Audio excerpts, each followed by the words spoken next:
home again, jiggity jig. That's the song my mother would sing as we pulled back into our driveway after being away. Didn't matter if it was a trip to the store or vacation across the state. We were home. We arrived home yesterday morning after our nearly 2-week vacation in North Carolina. Every day, the cousins had another place for us to visit, another sight to see. They took great care of us with delicious meals, fun card games and dominoes, as well as deep conversations. Still, it's true, as Dorothy said, there's no place like home. I'm reminded of Robert Frost's poem, The Death of the Hired Man, where you find the verse, "Home is the place where, when you have to go there, they have to take you in." Isn't that true? We all consider it a sad situation when someone says they're no longer welcome in their own home. The rule is there should be tears of anguish when you leave and tears of joy when you return. Ask any mother who dropped off her youngest child at kindergarten. Talk to my mother about her 8-hour trip home after dropping me off at a camp in the middle of nowhere, North Dakota when I was 17. Dad said she cried all the way home. At the end of last week's Parsha, we read, Terah took his son Abram, his grandson Lot, the son of Haran, and his daughter-in-law Sarai, the wife of his son Abram, and they set out together from Ur of the Chaldeans for the land of Canaan. But when they had come as far as Haran, they settled there. The days of Terah came to 205 years, and Terah died in Haran. Genesis 11:31 and 32. Torah is not always chronologically ordered. The passage makes you think that Abram left Haran because his father died. In fact, if we go back to verse 26, we learn that Terah was 70 when Abram was born, and Abram left his home at God's urging when he was 75, Genesis 12:4. That would make Terah 145 when his son left. That meant Terah lived in Haran for another 60 years after Abram's departure. All this to make it clear that God's command to Abram to go forth from your native land and from your father's house meant he had to leave home. There's no mention of Abram's mother, but I'm guessing that if she were alive, both she and Terah would have cried when Abram announced his departure. Add to the fact that Abram and Sarai took with them a grandson, Lot, son of their deceased son Haran. And no, they were sad to watch them all leave. Lecha, this week's Parsha, literally means betake yourself. A midrash interprets this to mean go forth to find your authentic self, to learn who you were meant to be. Reminds me of a video short I watched yesterday in which an older woman announces, I think there's too much self-exploration. I think we're all of us as dull as ditch water.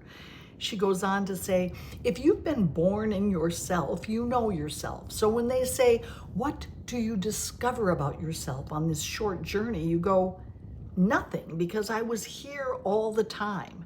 So I didn't understand that question because I like reading books and looking at paintings and talking to people and hearing new things and ideas. I think if you keep on trying to find out who you are, again, quite a short road. It's difficult to disagree with what she says. Arrogance is what drives most people to the navel-gazing required to find your true self. Self-reflection is good, but only in as far as it helps you understand how to be a better person. Self-absorption rarely helps you move forward in life. And we've become a society that is focused on defining self, proclaiming your identity, and constantly asking ourselves, who am I?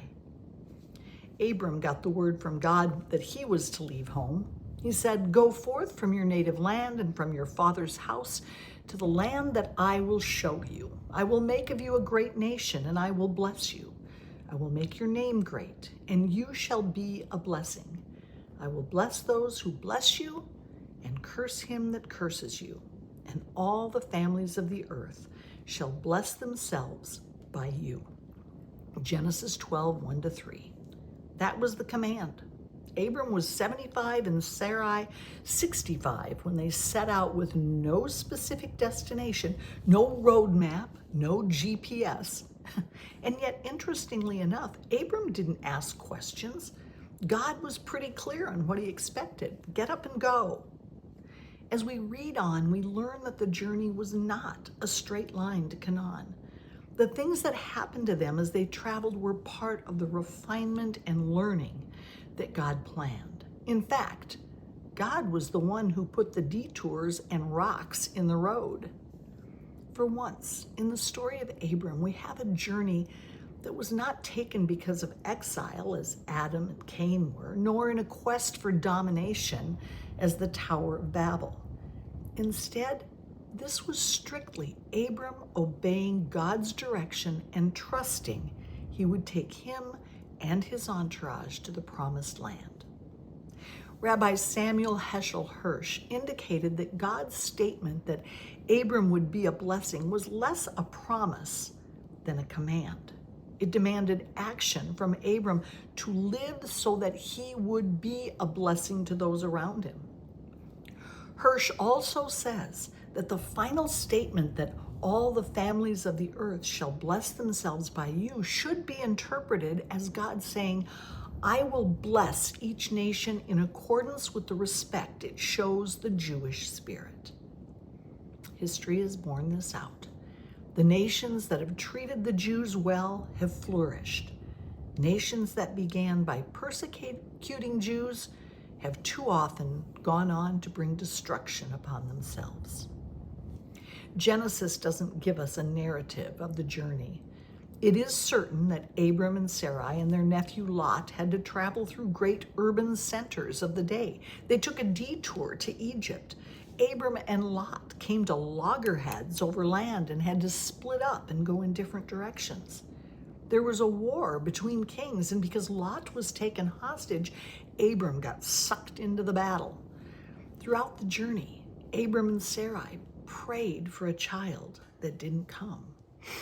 At no point did Abram stop to do a little egocentric self-examination. He wasn't worried about his identity so much as doing what needed to be done to support his wife and the servants and animals that accompanied him.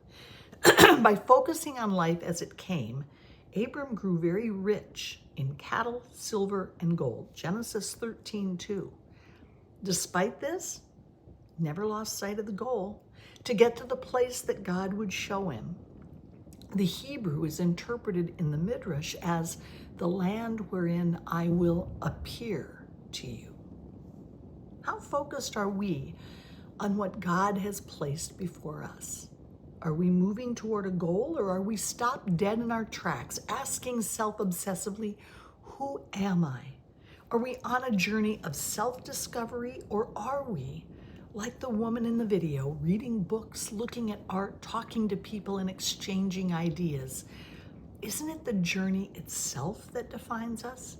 Isn't that how we find out who we are, by showing others who we are through our words and actions? They say that seeing is believing, but once you see something, there's no need to believe in it. You know it. It's not belief, that's fact. Belief starts where skepticism comes in. Belief is living each day not sure of tomorrow and not completely understanding why things happened as they did. It's dealing with obstructions and detours without complaint or worry. Don't sit around and wait for God to zap you with self-understanding. Go out and live life. Do for others. Take care of your family, and God will bless you with his appearance. Put aside your worries and believe in that which you cannot see. God will be there at the end of your journey, waiting and watching